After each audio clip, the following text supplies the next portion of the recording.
अस्सलामु अलैकुम वरहमतुल्लाहि वबरकातुहू नहमदुहू व नुसल्ली अला रसूलिहिल करीम अम्मा बाद फ़ाऊज़ु बिल्लाहि मिनश शैतानिर रजीम बिस्मिल्लाहिर रहमानिर रहीम वमन अहसनु क़ौलन मिम्मन दआ इलल्लाहि व अमिल सालिहन व क़ाल इन्ननी मिनल मुस्लिमीन सदक़ल्लाहुल अज़ीम। मेरे प्यारे भाइयों, हर काम के अंदर उसूलों का होना बहुत ही ज़्यादा ज़रूरी है। हर काम के लिए उसूल बनाने बहुत ही ज़्यादा ज़रूरी है और फिर उन उसूलों का पाबंद रहना ये उससे भी ज़्यादा ज़रूरी है। अमल अगर उसूल के साथ होगा तो फिर वो नमूना बनता है। जब अमल उसूल में आएंगे तो वो नमूना बनेंगे। आप सल्लल्लाहु अलैहि वसल्लम की सीरत में हैं कि जब भी आप कोई काम शुरू फरमाते थे तो सहाबा ऐसा अंदाज़ा लगाते थे कि अब आप इस काम को कभी छोड़ेंगे ही नहीं। जी हाँ, तो लगातार करते ही चले जाते थे। तो इस तरह नमूना बनता है मेरे दोस्तों, क्योंकि उसूल के बग़ैर तरबियत नहीं होती है।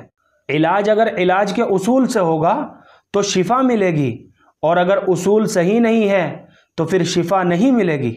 हमारे उस्ताद ने हमें पढ़ाई के ज़माने में एक किस्सा सुनाया था, और वो किस्सा ख़ुद उनके अपने साथी का था। फरमा रहे थे कि जब हम छोटे से थे और मदरसे में पढ़ रहे थे और 12 साल की उम्र थी तो साइकिल चलाते थे, तो हमारा एक साथी साइकिल चलाते चलाते गिर गया और हाथ टूट गया। कलाई में से ऐसा टूटा जैसे गन्ना टूटता है। तो शहर में उस वक्त आज जैसी डॉक्टरी नहीं थी। फरमा रहे थे कि 40 साल पहले की बात है। तो लोग उस ज़माने में किसी भले आदमी के पास भेज देते थे। ऐसे ही उसको भी कहा कि फ़ला आदमी के पास चले जाओ। हमारे यहाँ भी ऐसे ही एक आदमी थे, वो हड्डी ठीक करके पट्टा लगा देते थे। बहरहाल मैं ये अर्ज़ कर रहा था कि मदरसे के पास उस इलाज करने वाले का घर था।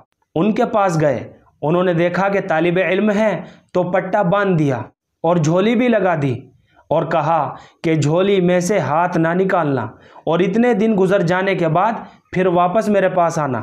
और मदरसे वालों ने भी उसको छुट्टी दे दी कि इतने दिनों के लिए घर चले जाओ, कि जब ठीक हो जाओगे तब वापस आ जाना।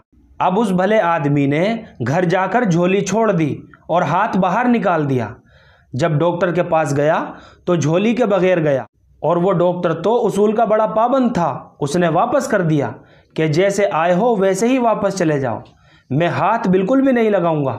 चुनाचे उसका हाथ ऐसे के ऐसा ही रह गया और कमी ऐसी की ऐसी रह गई, क्योंकि हर काम अपने उसूलों के साथ होते हैं। उसने कहा था कि अपना हाथ झोली में से ना निकालना, तो फिर क्यों निकाला। बिल्कुल इसी तरह समझो मेरे दोस्तों, हर चीज़ के उसूल होते हैं और उसूल बड़ों से सीखे जाते हैं। जी हाँ, जिस लाइन की बात हो उस लाइन के बड़ों से पूछो। अगर इलाज की लाइन है तो उस लाइन के माहिर हकीमों और डॉक्टरों से पूछो। अगर शरीयत की बात है तो उलमा से पूछो। अगर तबलीग की कोई बात हो तो तबलीग के बड़े ज़िम्मेदारों से पूछो कि इन्होंने इस काम में क्या तरबियत बताई है। जी हाँ, जिस लाइन का जो भी काम हो उस लाइन के बड़ों से पूछो, क्योंकि हर काम में असलियत की तरफ रुजू करना और असलियत वालों का साथ देना ये बहुत ही ज़्यादा ज़रूरी है। बरकातुकुम मआ काबिरुकुम, फरमाया बरकत तो तुम्हारे बड़ों के साथ होगी।